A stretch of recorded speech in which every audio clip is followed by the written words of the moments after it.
그 맥추절은 시기적으로 저희가 7월 첫 주에 이렇게 절기로 지키고 있어요.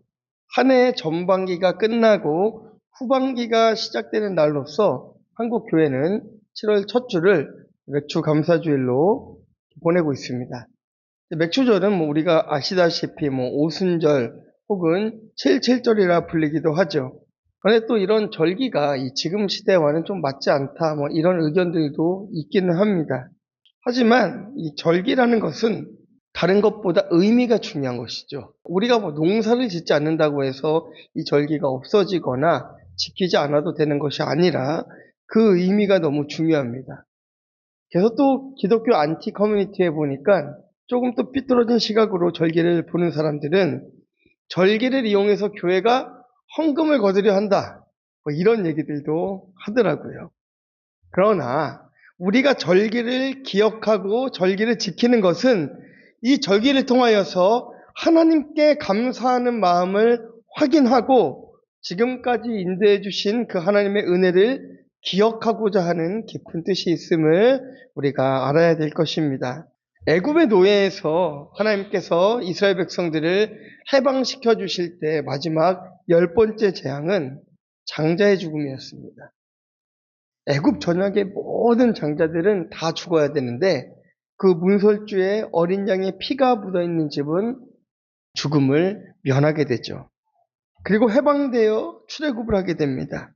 그때 그 죽음이 넘어간 것을 기억하여서 유월절이라는 것을 지키게 되는 것이에요. 또 이제 누룩이 들어가지 않는 떡을 먹는 날이다 하여 무교절이라 부르기도 합니다. 자, 이제 이스라엘 백성들이 출애굽을 하고 광야 생활을 하다가 광야 생활을 끝내고 약속한 그 가나안 땅에 들어가서 유월절이 지나 50일째 되던 그날 첫 수확을 하게 되는데 그들이 이제 밀과 보리를 수확하게 되죠. 첫 열매를 거두고 이 이스라엘 백성들이 감사로 드리게 된 것이 이 맥추절의 기원이 되는 것입니다.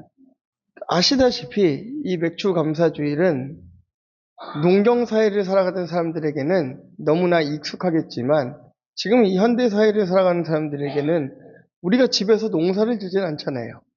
여러분들 사시는 빌라에서 아파트에서 아파트 앞에서 벼를 심고 쌀을 수확하고 이러진 않지 않습니까? 그래서 우리가 주님 앞에 이런 밀을 드리고 보리를 드리고 이런 것은 할 수 없지만 오늘 우리는 말씀을 통하여서 감사가 회복되고 우리의 반년의 인생을 돌아보는 귀한 시간이 되기를 주님의 이름으로 축원합니다. 오늘 본문의 말씀은요, 아비가 자녀를 가르치며 교훈을 하는 잠언 3장입니다. 이 자녀에게 어떤 가르침을 주고 있습니까? 내 재물과 내 소산물의 처음 익은 열매로 여호와를 공경하라 라고 이렇게 가르침을 주고 있습니다. 오늘 맥주감사주일을 기념하여서 맞이하여서 처음 것을 드리는 것이 얼마나 중요한 것인지 확인해보고 하나님께 감사하는 시간이 되기를 주님의 이름으로 축원합니다. 첫 번째는요, 첫 열매를 드림은 여호와를 공경하는 것입니다. 잠언 3장의 1절, 시작인 1절은 내 아들아 나의 법을 잊어버리지 말고 내 마음으로 나의 명령을 지키라 라고 시작을 합니다. 1절이 중요한 이유가 무엇입니까? 한평생을 살아온 아버지가 아들에게 잊지 말고 반드시 지켜야 하는 무언가가 있다라는 것, 이 비밀을 알려주고 싶은 거예요. 자, 오늘 레위기 23장에 보면 이런 말씀이 있습니다. 10절과 14절입니다. 시작! 이스라엘 자손에게 말하여 이르라. 너희는 내가 너희에게 주는 땅에 들어가서 너희의 곡물을 거둘 때에 너희의 곡물의 첫 이삭 한 단을 제사장에게로 가져갈 것이요. 너희는 너희 하나님께 예물을 가져오는 그날까지 떡이든지 볶은 곡식이든지 생 이삭이든지 먹지 말지니 이는 너희가 거주하는 각 처에서 대대로 지킬 영원한 규례니라. 아멘. 하나님께서 이스라엘 백성들에게 이 농사를 지어 추수하게 될 때 첫 열매는 반드시 하나님께 드려 감사절로 지키라라고 말씀하셨습니다. 그런데 이 말씀을 지금 가나안 땅에 들어가서 농사를 짓기 시작할 때에 하신 것이 아니라 출애굽 직후인 시내산에서 이 말씀을 하셨다는 거예요. 그때는 농사를 짓기 40년 전이었습니다. 이상하지 않습니까? 지금 뭐 이스라엘 백성들이 이제 막 탈출해가지고 하나님께서 법을 세워주시는데 농사를 짓고 있는 것도 아니에요. 농사 지을 땅이 있는 것도 아닙니다. 그런데 이스라엘 백성들에게 첫 소산을 너희가 추수하게 되면 첫 열매를 반드시 하나님께 드려라 라고 말씀하시는 까닭이 무엇입니까? 그건 분명한 의지가 있는 것이에요. 그날 갑자기 생뚱맞게 즉흥적으로 이런 말씀을 하신 것이 아니라 하나님의 분명한 의도와 강력한 의지가 담긴 말씀이라는 것입니다. 지금은 비록 너희들이 광야를 걷고 있지만, 황량한 그 땅을 걷고 있지만 40년 후에는 하나님의 은혜로 너희들이 소산을 드릴 수 있는 위치에 있게 해주시겠다라는 하나님의 언약의 말씀인 것이에요. 그러니까 첫 것을 드려라 라고 말씀하실 때는 첫 것을 드릴 수 있는 복도 함께 주시겠다라는 말씀이신 것이죠. 이것을 믿어야 되는 것입니다. 이스라엘 백성들 눈앞에 펼쳐져 있는 것은 광야였습니다. 구름 기둥과 불 기둥이 아니면 한 치 앞을 갈 수 없는 이스라엘 백성들이 자신들이 농경 사회를 이루고 수확하여서 주님 앞에 예물을 드릴 수 있는 날이 올 것이라 상상이나 했겠습니까? 그런데 하나님께서는 그들에게 이야기하시는 거예요. 그날이 올 것이다라는 거예요. 그날이 올 것이다. 오늘 우리들에게 그렇게 말씀하시는 것 같습니다. 잘 되는 날이 있을 것이라는 거예요. 그때가 언제입니까? 이 광야의 시간이 다 끝나고 가나안으로 들어갔을 때, 그때 비로소 하나님께서 여러분들에게 복을 주신다는 것이죠. 이스라엘 백성들이 가나안 땅을 정복할 때 첫 번째 전투가 무엇이었습니까? 여리고 전투였습니다. 그런데 이 여리고 전투에서 어떻게 이겼어요? 그들이 칼 한 번 쓰지 않고 목소리로만 이 성을 무너뜨렸습니다. 이 기적적인 승리를 거두었는데 두 번째 전투인 아이성 전투에서 패배합니다. 여호수아를 비롯해서 이 이스라엘 백성들이 도무지 이해가 안 되는 거예요. 저 큰 성 여리고도 이렇게 쉽게 없어졌는데 어떻게 우리가 그 작은 아이성에게 질 수 있는가? 그렇게 기도할 때 하나님께서 이스라엘 백성 중에 첫 열매에 손을 댄 자가 있다라고 지적하십니다. 그것이 여호수아 6장 16절에 보면은 이런 말씀이 있어요. 네, 이렇게 말씀하시는 거죠. 하나님께서는 7번째 제사장들이 나팔을 불 때 여호수아가 백성에게 이르되 외치라 여호와께서 너희에게 이 성을 주셨느니라. 자, 그렇게 말하면서 그 뒤에 쭉 더 보시면은요. 이 성과 그 가운데 있는 것은 누구에게 바치라고요? 여호와께 바치되 그러면서 쭉 넘어가서 오직 너희는 그 바친 물건에 손대지 말아라. 이렇게 말씀하세요. 은금과 동철 기구들은 전부 다 여호와께 구별된 것이니 그것은 전부 다 여호와의 곳간에 드려라라고 하는데 누군가 그것에 손을 댔다라는 거예요. 누군가. 하나님께서 이렇게 말씀하신 것은요. 여리고 성이 첫 성이기 때문인 것입니다. 다른 전투에서는 하나님께서 이렇게 말씀하시지 않았어요. 그 이후에 있는 여러 전투들이 있지만 하나님은 이런 요구를 하지 않습니다. 여리고 성이 가나안 전투에 가나안 땅에서 하나님께서 주신 첫 성이기 때문에 첫 것을 주님 앞에 드리기를 원하셨던 것이에요. 그런데 언제나 하나님의 말씀을 소홀히 여기는 자가 있어요. 아간이라는 자가 재물의 눈이 어두워서 전리품 중에 은덩어리와 외투를 감추게 되는 것입니다. 그래서 하나님께서는 아이성 전투에서 이스라엘 백성을 돕지 않으셨어요. 첫 열매에 손을 대는 것이 이처럼 무섭다라는 것을 보여주신 것입니다. 그래서 우리도 첫 열매를 소홀히 여기지 않았는지 우리의 삶을, 우리의 인생을 조금 돌아볼 필요가 있는 것입니다. 첫 열매를 드린다는 것은 하나님을 공경하는 태도임과 동시에 명령인 것입니다. 이 열매와 소산이 내 것이 아닌 하나님께서 주신 것이라는 것을 인정하는 태도인 것입니다. 그리고 그 하나님을 인정하는 태도는 곧 믿음으로 이어지는 것이죠. 이 터키에서 전해 내려오는 이야기가 한 가지가 있어요. 그 옛날에 어느 어진 왕이 있었습니다. 예, 민정 시찰을 나갔는데 그때 한 가난한 여인이 이 왕 앞에 무릎을 꿇고 자신의 하소연을 하는 거예요.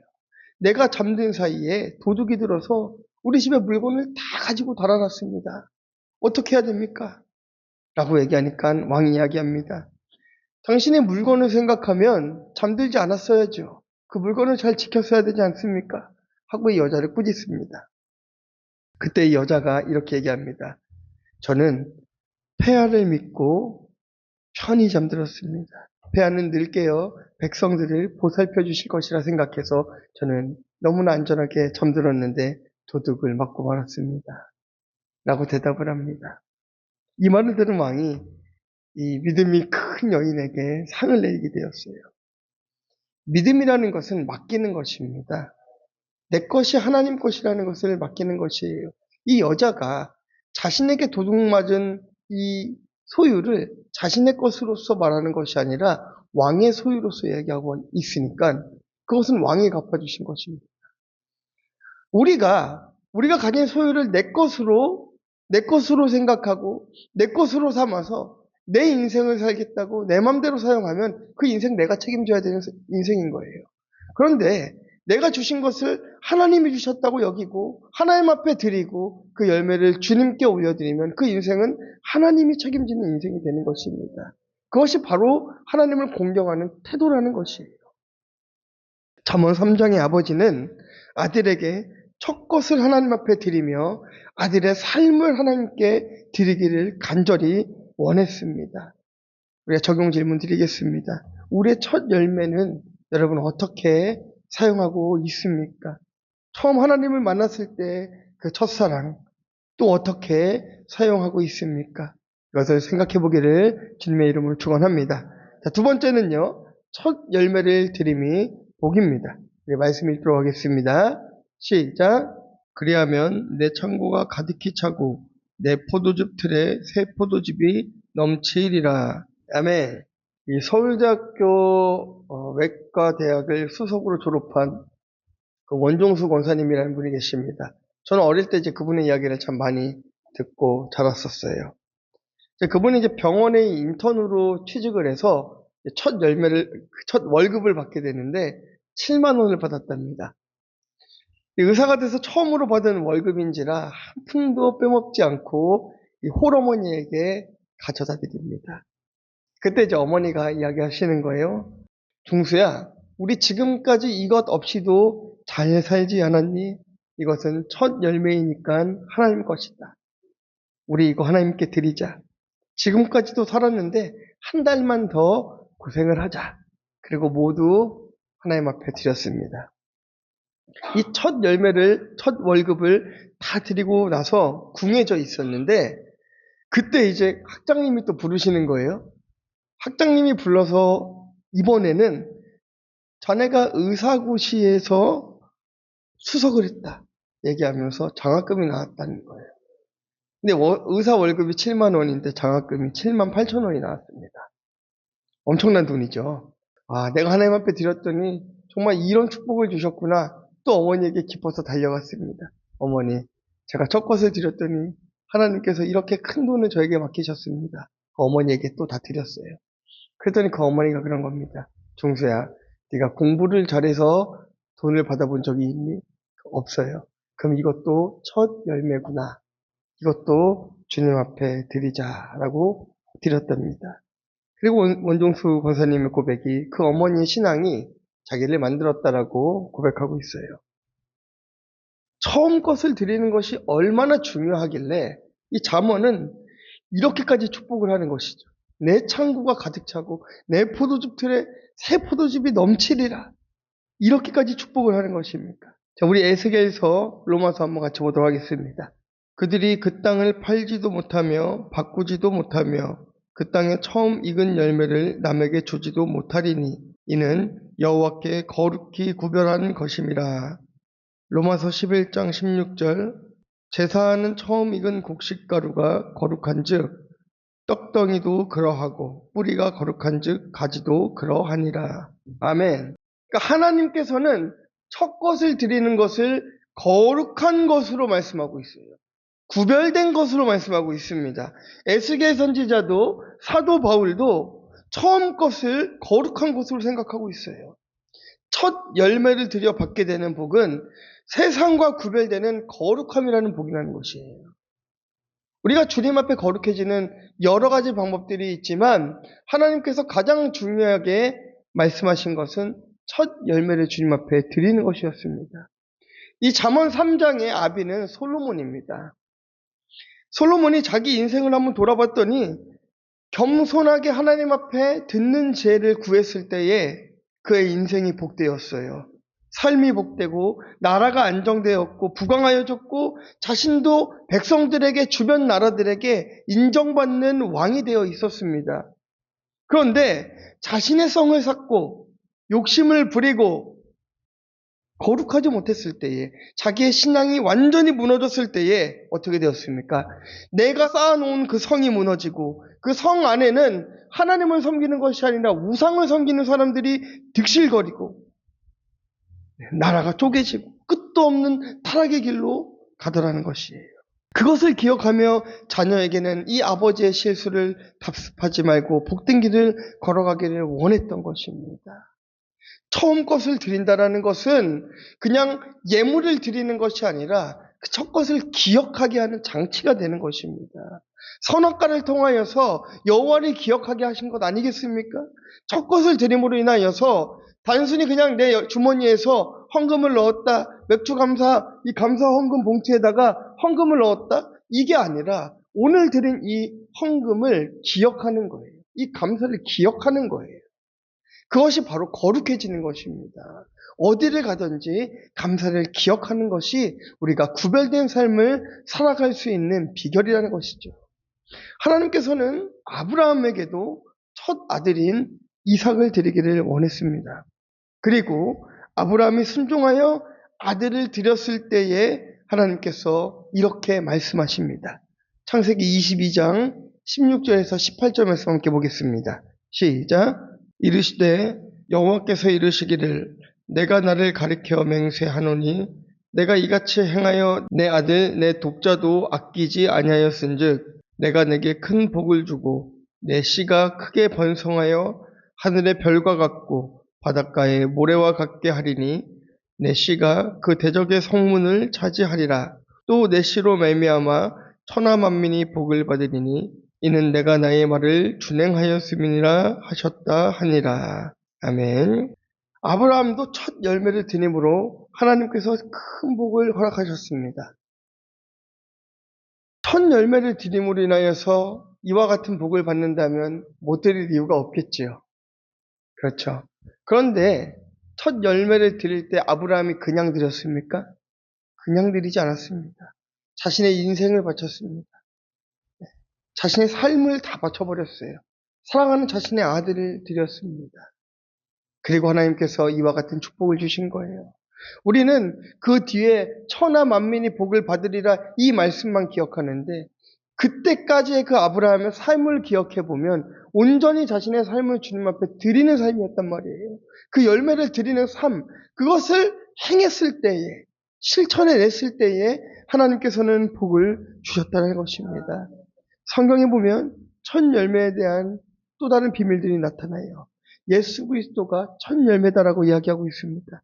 고린도전서 15장 20절 이하에 보면 이런 말씀이 있습니다. 그러나 이제 그리스도께서 죽은 자 가운데서 다시 살아 잠자는 자들의 첫 열매가 되셨도다. 그러나 각각 자기 차례대로 되니 이는 첫 열매인 그리스도요. 다음에는 그리스도의 강림하실 때 그에게 붙은 자요. 라고 얘기해요.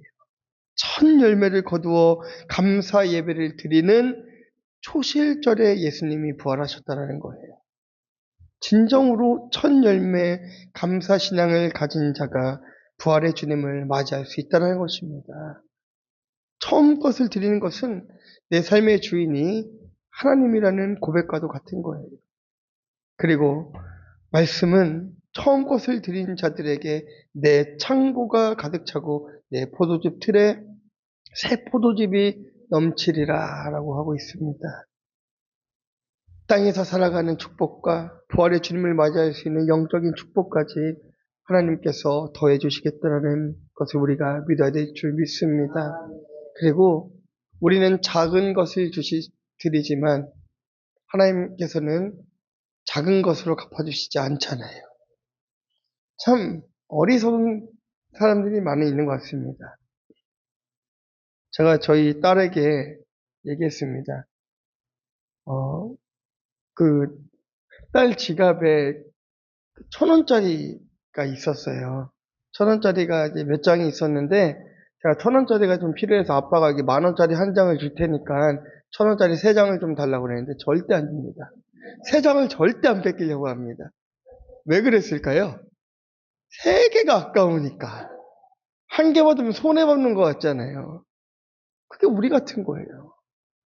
하나님께서 너무나 많은 것들을 주셔서 감사할 게 넘쳐나는데 하나님께서 10,000원짜리 주시겠다는데 1,000원짜리 한 장을 주님 앞에 내어놓지 못하는 그 어린아이의 모습이 우리와 같다라는 것입니다. 그 작은 것이 너무나 아까운 거예요. 그 뒤에 받게 될 그 축복은 생각하지도 못하고. 적용 질문 드리겠습니다. 여전히 내 것이 아까워 하나님 앞에 드리지 못하는 이유가 무엇입니까? 첫 것을 드리는 자들에게 주시는 하나님의 복이 믿어지십니까? 이 복을 믿고 주님 앞에 넉넉히 드릴 수 있는 우리 성도님 되시길 주님의 이름을 축원합니다.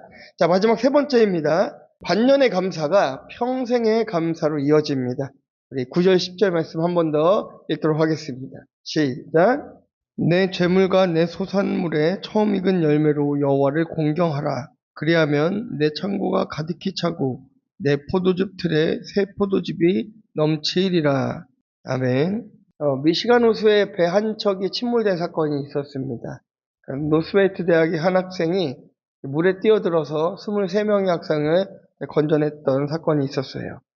수십 년이 지나서 토레이 목사님이라는 분이 설교 중에 그때의 사건을 기억하면서 그 예화를 사람들 앞에서 설교 중에 했어요. 청년의 그 용기를 칭찬했습니다. 마침 그때의 그 예배에 그 청년이 이제는 백발의 노인이 되어서 그 예배에 참석하게 되었습니다.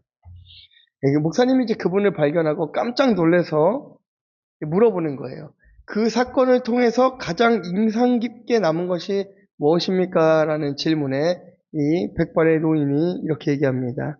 단 한 사람도 고맙다는 말을 한 일이 없는 것입니다. 라고 대답을 했답니다. 오늘 본문의 아비는 아들에게 감사를 가르치고 싶었어요. 단순히 첫 열매를 드리면 복을 받는다는 메시지를 아들에게 주고 싶었던 것이 아니라 첫 것을 드려 감사하는 사람은 평생 하나님께 감사하며 살아갈 수 있다는 것을 가르치고 싶다는 것이에요. 그러니까 여러분 저희가 교회가 감사해야 됩니다. 많잖아요. 우리가 추수감사 예배도 있고 맥주감사 예배도 있고 감사헌금도 있고 건축헌금 11조 여러 가지 우리 헌금의 모든 내용들이 있지 않습니까? 이것을 주님 앞에 드리고자 교회가 설교를 통하여서 교육을 통하여서 여러분들에게 헌금을 가르치는 것은 돈을 달라는 얘기가 아니에요. 감사라는 거예요. 그리고 그 감사가 우리는 그냥 한 번 헌금 봉투에 돈을 넣어서 헌금함에 넣는 것 같지만 그것이 아니라 그 감사가 평생의 감사가 된다는 것입니다. 그래서 어떤 교회는 맥주절은 반년에 11조를, 추수절은 1년에 11조를 한다는 교회도 있습니다. 돈이 목적이 아니라 감사를 가르치면서 한 해 얼마나 많은 감사한 일들이 있는지를 기억하게 하는 것이 그 목적입니다. 그래서 우리 복림교회도 이런 첫 감사 운동이 참 일어나면 좋을 것 같아요. 첫 시간을 드리는 기도와 말씀의 운동들이 일어났으면 좋겠습니다. 첫 물질을 드리는 헌금 운동이 일어났으면 좋겠고, 또 첫 열매를 드리는 전도 운동이 있었으면 좋겠습니다. 이런 아름다운 첫 감사 운동이 자발적으로 일어나기를 늘 기도하고 있습니다. 얼마나 뿌듯한지 아십니까? 네. 내가 복음을 전하여서 주님 말씀 순종해서 복음을 전한 그 자가 나보다 더 뛰어나게 신앙생활을 하고 있으면 그게 얼마나 기분이 좋은지 모릅니다. 저도 그런 적이 있습니다. 제가 한 후배를 전도를 했어요. 그러니까 그 후배가 그런 재능이 있는지 몰랐어요. 근데 이 친구가 찬양팀을 주구장창 쫓아다니는 거예요. 그때 이미 저는 고등학생이었지만 그 메인 찬양팀에 들어가 있었고 또 메인 싱어를 하고 있었고 찬양 인도를 하고 있었습니다. 그리고 이 친구는 이제 막 교회에 나오기 시작했는데 허드렛 일을 다 하는 거예요. 양쪽에 막 스피커를 들고 다니고 제가 전도했는데 기분이 얼마나 좋겠습니까? 근데 거기서 멈추는 게 아니라 이 친구가 교회에 너무나 헌신을 많이 해요. 기분이 더 좋았습니다. 그리고 시간이 조금 더 지나니까 제가 하던 그 찬양 인도의 자리에 이 친구가 와서 찬양을 인도하고 있었어요. 제가 밀려난 거예요. 그 자리에서. 근데 기분이 하나도 안 나쁜 거죠. 왜 안 나쁠까요? 얼마나 감사합니까? 하나님께서 나를 통하여서 맡기신 그 사람, 그 열매가 나를 뛰어넘어 더 큰 곳에서 더 넓은 곳에서 이렇게 아름답게 찬양을 하고 있는 모습을 볼 때 그것은 시기와 질투가 아니라 큰 감사로 이어졌어요. 우리의 삶 가운데에 이런 일들이 많이 일어나야 될 줄 믿습니다. 솔로몬은 처음 듣는 지혜를 주셨던 그 하나님을 기억했습니다. 물론 자신이 타락한 삶을 살았을 때도 있었어요. 그 시간을 다 지나서 결국에 노년에는 또 다시 처음 지혜를 주신 하나님을 찾게 되었다라는 거예요. 오늘 우리가 드리는 이 맥주 감사제는 단순히 반년의 감사를 드리는 것에 그치는 것이 아니라 오늘 드리는 이 예배가, 이 반년의 감사가 평생을 좌우할 수 있다는 것을 기억해야 될 줄 믿습니다. 자, 그래서 우리는 이 감사를 회복해야 됩니다. 6월절, 이스라엘 백성들이 애굽의 노예에서 해방된 것을 감사했습니다. 맥추절, 첫 보리 수확을 감사했습니다. 초막절, 광야 생활 가운데에 불기둥으로, 구름기둥으로 지켜주신 그 하나님의 은혜를 감사하였습니다. 이렇게 성경은 모든 절기가 다 감사로 이어지고 있습니다. 첫 열매를 드림으로 하나님께 은혜를 받아야 될 줄 믿습니다. 첫 열매로 하나님을 공경하고 첫 열매로 하나님께 감사함으로 복을 받고 그 놀라운 복이 여러분들 삶 가운데 평생의 복으로 이어지기를 주님의 이름으로 축원합니다. 이제 우리가 그 오해에서 벗어나셔야 되는 거예요. 도대체 감사절이 뭐길래 우리가 우리의 것을 자꾸 드리라고 이야기하는 것이지? 자꾸 헌금하라고 하고, 물론 제가 뭐 헌금하라고 닥달한 적은 없습니다. 뭐 추수감사절 헌금을 안 했다고 막 혼내고 그러지도 않습니다. 그러나 저는 이렇게 권면드리고 싶어요. 정말 물질이 없어서 드릴 수 없는 형편이라면 그냥 빈 봉투에 감사의 제목을 적어서 넣어주세요. 차라리 그렇게 해주세요. 그 안에 여러분들의 마음과 감사를 담아서라도 그 봉투에 이름을 적어서 내주셨으면 좋겠어요.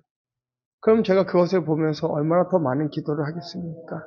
그리고 그 봉투에 가득하게 물질이 찾았을 때 얼마나 또 뿌듯하겠습니까? 결론입니다. 첫 것을 드림으로 하나님을 경배합시다.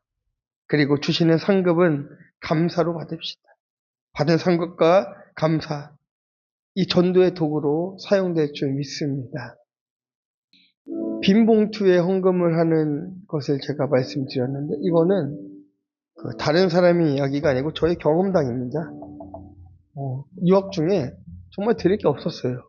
헌금할 수 있는 게 없는 거예요. 돈이 없으니까 가난한 유학생이 어떻게 하면 좋을까 해서 빈 봉투에 이제 적었습니다. 주님, 다음 주에는 5천 원이라도 헌금할 수 있게 해주세요. 뭐 중국 돈이었으니까 뭐 20원, 30원이라도 할 수 있게 해주세요. 이렇게 적었어요. 그리고 그 감사를 지키고 싶어서 제가 살고 있었던 그 아파트 단지 안에 있는 이 빈병을 좀 팔아서 빈병들을 파니까 그 정도 돈이 나와요. 그래서 그거를 또 감사헌금 봉투에 넣어서 드렸습니다. 그 제 전 재산이었겠죠? 근데 하나도 아깝지 않은 거예요. 당장의 내일의 삶이 전혀 걱정되지 않는 거예요. 누군가에게는 1,000원이 전 재산이고, 누군가에게는 5,000원이 전 재산이고요. 누군가에게는 10,000원이 전 재산이고, 누군가에는 이 맥주 감사 주일의 헌금이 부담스러울 만큼 어려운 환경이 있을 수도 있어요. 그러나 제가 여러분들에게 권면드리고 우리들에게 권면하고 싶은 것은, 그래도 주님 앞에 감사의 열매를 드리십시오. 그 열매는 반드시 자랍니다. 그것이 내일의 삶이 아까워서 그것을 피하고 그것을 드리지 못하면 내일도 가난해요. 모레도 가난하고 1년 뒤도 가난해요. 그런데 오늘의 감사로 주님 앞에, 내가 어렵지만 주님 앞에 감사를 드리면 내일은 오늘보다 더 나은 삶을, 그 1년 뒤에는 그 더 나은 삶을, 그 10년 뒤에는 더 나은 삶을 살아가면서 똑같이 간증할 수 있는 자리에 서는 것입니다. 우리 맥주 감사주의를 기념하여서 예배하는데 우리는 보리를 드리지 않아요. 더 이상 추수하지 않아요. 그러나 여러분들 반년의 삶을 돌아보시면서 내가 드릴 수 있는 가장 귀한 것이 무엇인가? 내가 드릴 수 있는 가장 큰 열매가 무엇인지 한번 생각해보고 주님 앞에 드릴 수 있는 여러분들 되시기를 주님의 이름으로 축원합니다. 자, 우리 기도하도록 하겠습니다. 그래서 우리가 기도해야 될 것은요, 하나님, 내 안에 감사가 회복되기를 기도합시다. 주님, 여전히 내 것이 아까워서 주님 앞에 드리지 못했습니다. 여전히 내 것이 하나님 아까워서 하나님 내 것을 감추고 하나님 앞에 드리지 않고, 내가 사는 곳에는 넉넉히 살아가면서도 하나님 앞에 인색하며 살아갔던 우리의 삶들을 돌아봅니다. 주님, 이제는 우리가 주님 앞에 첫 것을 드릴 수 있는 믿음 달라고 주님 앞에 기도하도록 하겠습니다. 하나님 감사합니다.